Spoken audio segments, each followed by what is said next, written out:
मराठी आणि मराठीचा आणखीन मला एक अभिमान असतो दिल्लीतून आणि बघताना फार असतो, कारण का जे महत्त्वाचे भारताचे जे टर्निंग पॉईंट्स किंवा पॉलिसी लेवल निर्णय प्रक्रियेमध्ये महाराष्ट्राचा खूप मोठा हात राहिला आहे. कारण म्हणजे रोजगार हमी योजना असेल किंवा स्वच्छतेचा कार्यक्रम मोदीजींनी जरूर केला, पण त्याच्या आधी माझे बंधू आर पाटलांनी पहिला सगळ्यात मोठा कार्यक्रम ग्रामविकास मंत्रालय म्हणून गाडगे बाबांच्या नावाने केला.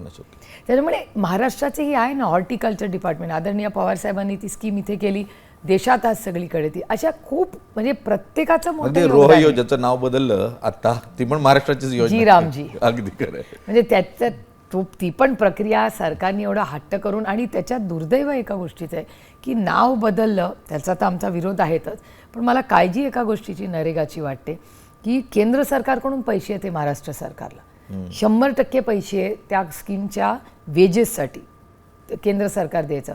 आता 60-40, तर ज्या परिस्थितीत झाले, उद्या शून्यावर आलं, सगळा बोजाण फक्त महाराष्ट्रावर नाही, प्रत्येक राज्याच्या प्रत्येक डिपार्टमेंटवर हे प्रेशर येणार आहे. व राज्य कशी चालणार.